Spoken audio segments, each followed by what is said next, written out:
Hello guys. सो हम new chapter start करने वाले हैं, chapter number 5 lines and angles आपकी क्लास के अंदर। ठीक है, और मैंने 2 चैप्टर आपको ऑलरेडी करा चुका हूँ। आई होप आपको पसंद आ रहा होगा, रेगुलर पढ़ रहे होंगे। तो रेडी हो आप अपना कॉपी पेन लेके? कॉपी पेन जरूर लेना बेटा, ठीक है। समझते टाइम कॉपी पेन जरूर होना चाहिए। जो भी कंसेप्ट टीचर बताता है वो कंसेप्ट आपको लिखना होता है। उसके बाद में भले ही आप क्वेश्चन की प्रैक्टिस करते टाइम पे मेंटली करने की कोशिश करो, क्वेश्चन को विदाउट कॉपी पेन करने की कोशिश करो, कोई प्रॉब्लम नहीं है, ठीक है। लेकिन एक बार तो आपके पास में प्रॉपर नोट्स होना ही चाहिए, जिसके अंदर you must have written each and everything from board. सब लिखना है, सारा प्रोसेस लिखना होता है, सिर्फ क्वेश्चन और आंसर नहीं लिखना होता। कुछ बच्चों की हैबिट होती है क्वेश्चन लिखते हो सिंपली आंसर लिखते। अरे भाई, मैं बीच बीच में जो लिखता रहता हूँ वो सब लिखा करो, ठीक है। मैं वैसे ही बहुत कम लिखता हूँ, ठीक है ना। चलो, लाइन्स एंड एंगल्स क्या चीज़ है एक एक करके समझते हैं। ज्योमेट्री स्टार्ट हो रहा है आपका, ये बिल्कुल बच्चों वाली चीज़ें समझते हैं आराम से। तो इस क्लास में आराम से बेसिक चलेगा पूरा, ठीक है। लाइन्स और एंगल से पहले स्टार्ट करते हैं। सबसे पहले स्टार्टिंग किसकी होती है? आप लाइन बनाना स्टार्ट करते हो तो आप क्या करते हो? सबसे पहले अपने पेन को टिकाते हो और फिर लाइन ड्रॉ करते हो, ठीक है। तो भाई लाइन ड्रॉ बाद में करना है यार। आपने कुछ पेन को लगाया तो कुछ बना। क्या बना? ये इसको बोलते हैं पॉइंट। क्या बोलते हैं इसको? पॉइंट, ठीक है। पॉइंट की कोई डायमेंशन होती है क्या? डायमेंशन का मतलब क्या होता है? अब आपको ऐसा डायमेंशन क्या होती है बेटा? आप जो लेंथ बनाते हो, ड्रॉ करते हो लाइन, उसकी एक डायमेंशन है, उसकी लेंथ होती है कुछ, ठीक है। अगर आपने सपोज करो रेक्टेंगल बनाया तो rectangle have length as well as breadth, ठीक है। स्क्वायर बनाया, स्क्वायर हैव साइड्स, इन उसकी भी कुछ लेंथ होती है, ठीक है। You are making a circle, so circle have a centre as well as radius. तो ये डायमेंशंस होती हैं जिसकी कुछ वैल्यू होती है। क्या पॉइंट की कोई डायमेंशन होती है कि पॉइंट आपको भी कहे कि बेटा पॉइंट बनाओ, तो आप क्या करोगे? पेंसिल लोगे, टिका दोगे इसको, ठीक है, हल्का सा। और आप क्या, वो कहेगा कि अरे दिख नहीं रखा है। आप कहोगे ध्यान से देखो, पॉइंट बनाने को कहा तो मैंने बहुत छोटा पॉइंट बनाया है, यही बोलोगे आप लोग। तो पॉइंट का मतलब क्या होगा? जिसकी कोई डायमेंशन नहीं होती। आज तक किसी ने बोला है बेटा 2 सेंटीमीटर का पॉइंट बनाना, बेटा 1 सेंटीमीटर का पॉइंट बनाना, या 5 mm का पॉइंट बनाना? ऐसा कोई नहीं बोलता है। तो ये होता है पॉइंट। और पॉइंट के बारे में बात करें तो it does not have any dimension.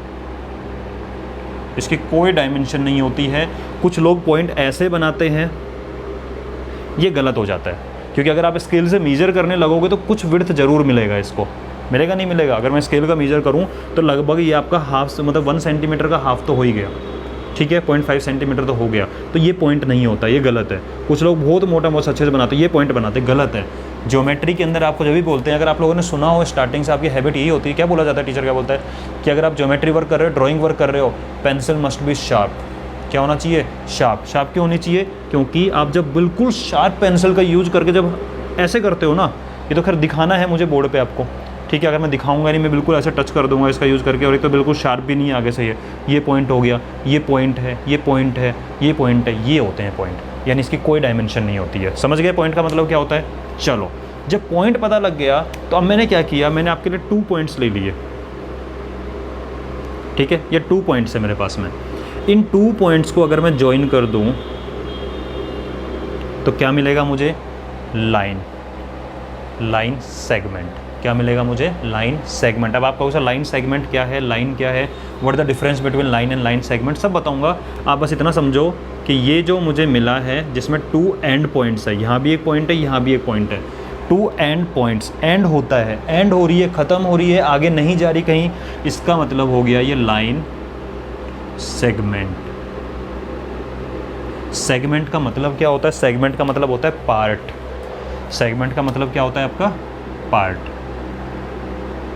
यानी कि आपका फिर आपके मन में आएगा सर लाइन सेगमेंट को क्या मैं लाइन पार्ट बोल सकता हूँ? बिल्कुल बोल सकते हो, लाइन का पार्ट, ठीक है। इसका मतलब आप बोल सकते हो पार्ट ऑफ लाइन।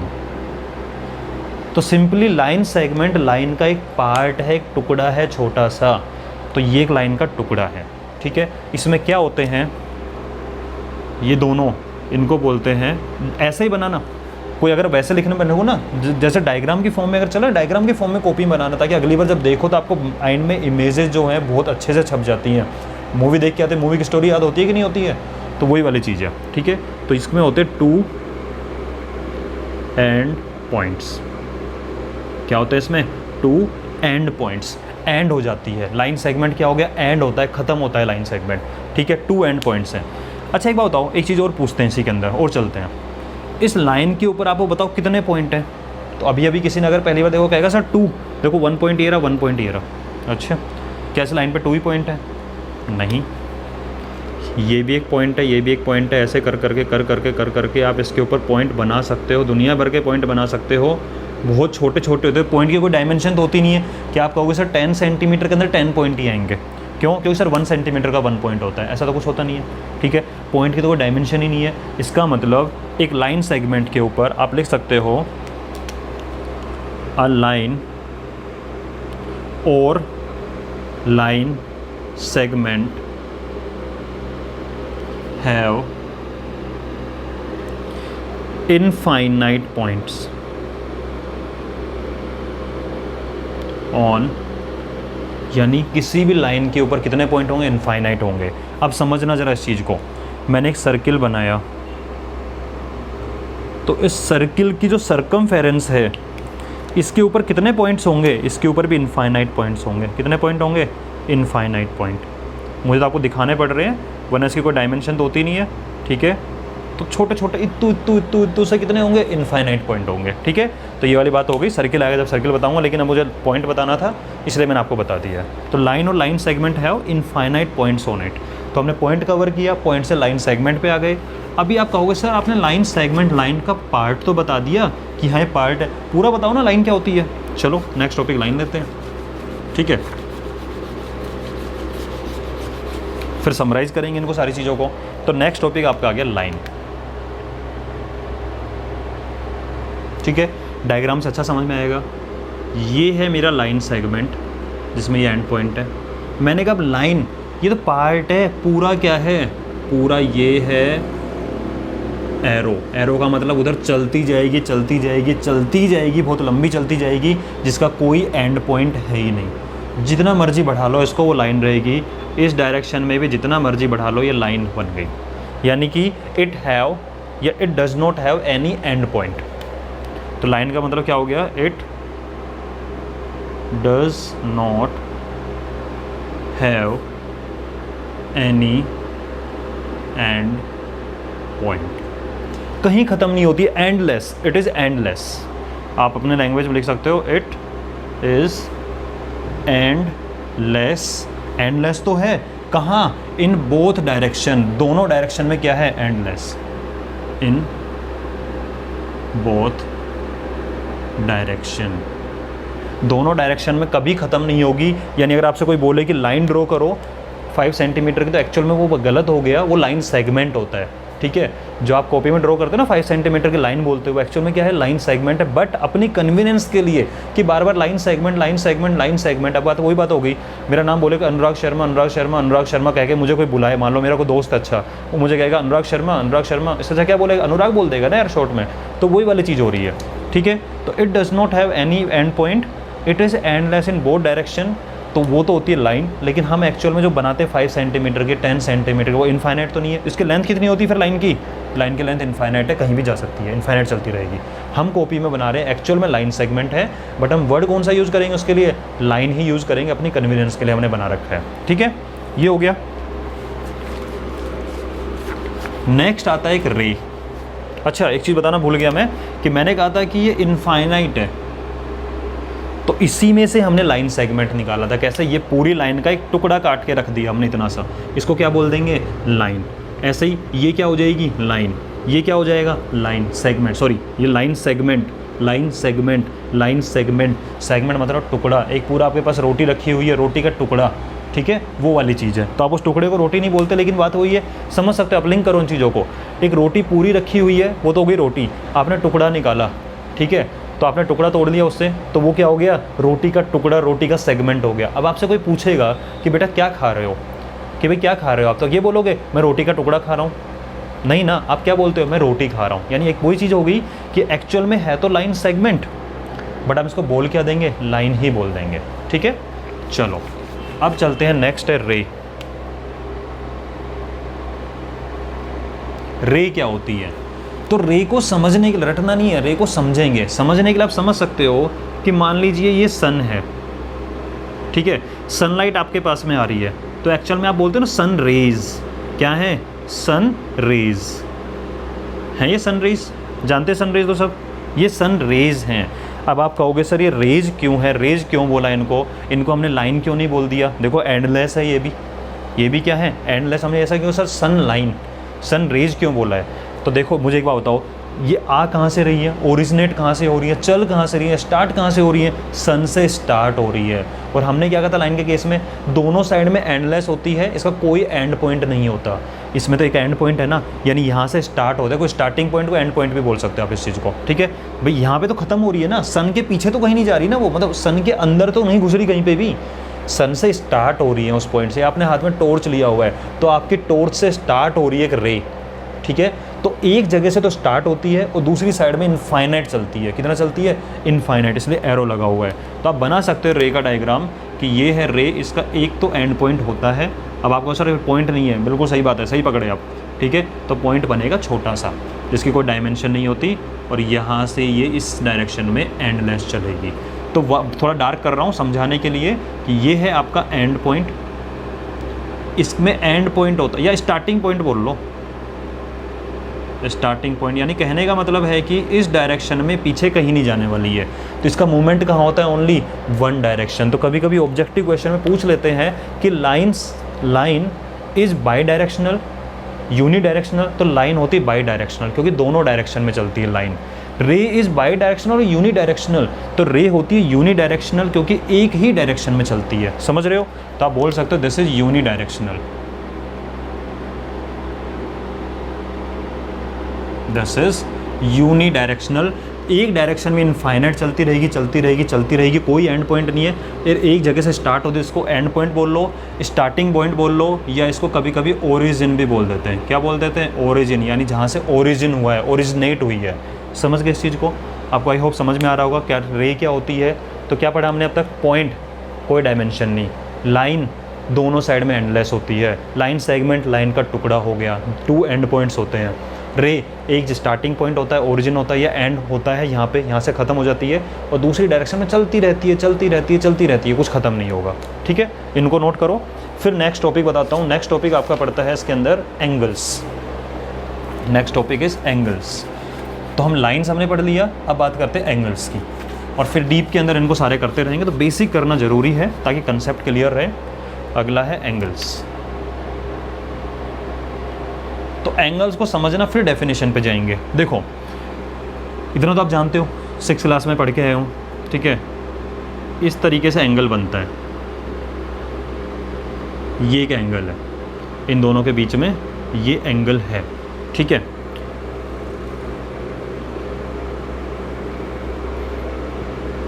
ये भी क्या है? एंगल है इन दोनों के बीच में, ठीक है। ये मेरे पास 2 मार्कर है, यहाँ से इसको यहाँ ज्वाइन किया, इन दोनों के बीच में एक एंगल बन रहा है कि नहीं बन रहा है? ये एक एंगल है, ये एक एंगल है इन दोनों के बीच में, ये भी एक एंगल है इन दोनों के बीच में। इसका मतलब क्या हुआ? इसका मतलब ये हुआ कि इसमें होता क्या है वो समझना अच्छे से, कि एक कॉमन पॉइंट होता है दोनों का, यानी there will be 2 rays, there will be 2 rays. देखो ये एक रे है, this is also a ray, mean there will be 2 rays and they have a common starting point. तो इसको बोलते हैं कॉमन, पूरा डिटेल में बताऊंगा इस चीज़ को, इसको डायग्राम बता देता हूँ। दिस इज, ये है क्या क्या, इसका अलग अलग नाम है। This is common starting point, ये होता है। इसका एक नेम और जिसको बोलते हैं वर्टेक्स। क्या बोलते हैं? वर्टेक्स, ठीक है। उसके बाद अब इन दोनों की बात करते हैं। ये क्या है? ये होती है रेज, आपको दिख भी रही होंगी कि एक जगह से स्टार्ट हो रही है, एक साइड में जा रही है, जगह से स्टार्ट हो रही है, एक साइड में, इनको बोलते हैं रेज। ये तो हैं रेज तो हैं। इनको एक चीज़ और बोलते हैं, इनको बोलते हैं आर्म्स ऑफ एंगल। भाई आप मुझे बताओ, ये दोनों एंगल बना, जो सपोज करो ये एंगल बन रहा है दोनों के बीच में, तो ये आर्म हो गया एक तरीके से, एंगल ने अपना हाथ खोल दिए, आर्म, ठीक है, इस तरीके से बन गया। तो आर्म्स बोलते हैं इनको, क्या बोलते हैं? रेज, इनको बोलते हैं आर्म्स ऑफ एंगल। यानी किसी भी एंगल की आर्म हो गई, ये बाजू हो गई, हाथ हो गए एंगल के, ठीक है। तो एंगल स्टार्ट यहाँ से और इसके 2 हाथ हो गए, एक हाथ यहाँ पे, एक हाथ यहाँ पे, समझ गए। तो कॉमन स्टार्टिंग पॉइंट को वर्टेक्स बोलते हैं, और रेज जो बनी हुई है दोनों के दोनों, ये क्या हो गए? आर्म्स ऑफ दी एंगल्स, ठीक है। इसको नोट करो एक बार, फिर आगे चलते हैं। हाँ जी, तो अब तक मैंने आपको बता दिया लाइन क्या है, पॉइंट क्या है, लाइन सेगमेंट क्या है, रे क्या है, एंगल क्या है। अब मैं आपको बताऊंगा इनको लिखते कैसे हैं, ठीक है, उसके बाद में आगे चलेंगे। तो देखना, ध्यान से देखना एक बार फटाफट से इस चीज़ को। अगर मैंने आपके सामने बनाई एक लाइन सेगमेंट ए बी, तो आप इसको लिखते हो ए बी और ऊपर बनाओगे सिंबल किसका, लाइन सेगमेंट का, ठीक है। और कॉमनली हम यूज़ करते हैं only A B, common sense है, क्योंकि देखो कंफर्टेबल नहीं होता बार बार आप ए बी लिख के ऊपर लाइन बनाते रहो, ठीक है, इसलिए इसको ए बी से डिनोट करेंगे। अगर मैं बोलूँ कि मैंने एक लिया लाइन जिसका नेम है ए और बी, तो इसको जो डिनोट करोगे तो इसको डिनोट किया जाता है ए बी और इसके ऊपर लाइन का सिंबल बनाते हैं दोनों साइड में एरो बनाते हुए। लेकिन जनरली हम इसको भी क्या लिखेंगे, ए बी, या पी क्यू है तो पी क्यू, ये नहीं बनाते हैं सिंबल, ठीक है। ऐसे रे की भी अगर हम बात करें, नाम मान लीजिए इस बार पी क्यू रख लेते हैं, तो आप इसको बनाते हो पी क्यू और रे का सिंबल बनता है, पर जनरली इसको भी हम क्या लिखते हैं, पी क्यू ही लिखा जाता है, ठीक है। ये चीज़ हो गई, इसको नोट कर लीजिए एक बार फटाफट से, पॉज करके नोट कर लो। नेक्स्ट क्या है, एंगल्स की बात करते हैं, जो कि बहुत इंपॉर्टेंट है, बच्चे गड़बड़ करते हैं एंगल लिखने में। अब समझना इसको ज़रा ध्यान से, कुछ एंगल्स को लिखना सीखते हैं, ठीक है।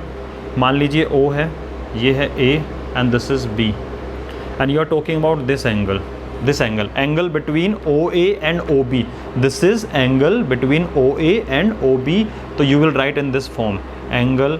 देखो बेटा, मेन फोकस होता है इस पे, ठीक है, क्योंकि एंगल यहाँ बन रहा है और जिस पे मेन बनता है ना उसको लिखा जाता है बीच में। अब आप लिख सकते हो इसको, देखो चलने का तरीका, आप ए ओ बी ये भी बोल सकते हो, और you can say angle B O A, ये भी बोल सकते हो, ओ को बीच में रखना है, और simply you can say angle O, चलेगा, ठीक है। तो यू कैन से ए ओ बी और बी ओ ए और सिंपली ओ, ठीक है। और लिख के दिखाते हैं थोड़ा सा, जिससे कन्फ्यूजन क्लियर हो जाए। मान लीजिए आपका एक एंगल बना हुआ है ये, ठीक है, this is P Q and R and you are talking about this angle, ठीक है। तो you can write angle P Q R, क्योंकि देखो बन क्यू पे रहा है तो फोकस तो यही रहेगा, पूरा जहाँ लिखा होता है वही रहेगा, पी क्यू आर, और एंगल आर क्यू पी, और सिंपली एंगल क्यू, चले, समझ गए। तो this is the way to write the angles, इसको लिख लीजिए। आई होप आपको ये बात समझ में आ गई एंगल्स कैसे लिखते हैं, ठीक है।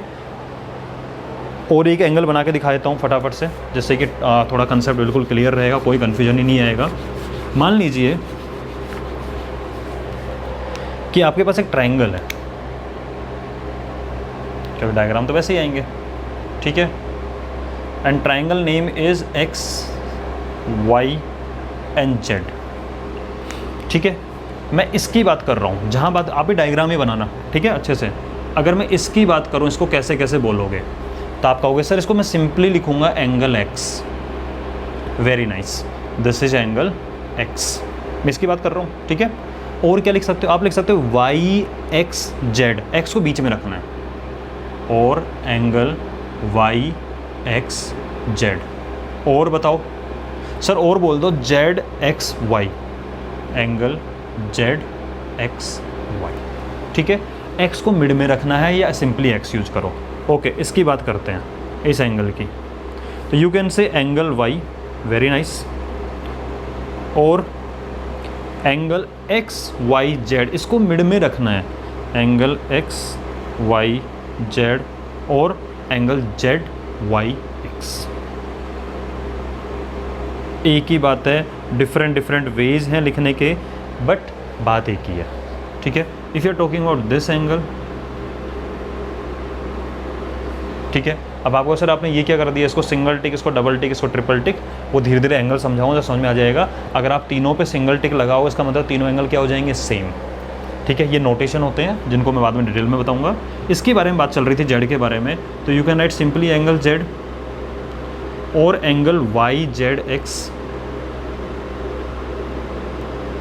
और एंगल XZY, यानी जिसके बारे में बात चल रही हो मेन फोकस उसको देना है, मिड में रखो उसको, इंपॉर्टेंस है उसकी, ठीक है। ये आपका हो गया एंगल्स को लिखने का वे। नेक्स्ट है आपका रिलेटेड एंगल्स, उनको करते हैं। ये आई थिंक रिलेटेड एंगल वाला जो टॉपिक है उसको नेक्स्ट वीडियो में लेके आऊँगा मैं, ठीक है।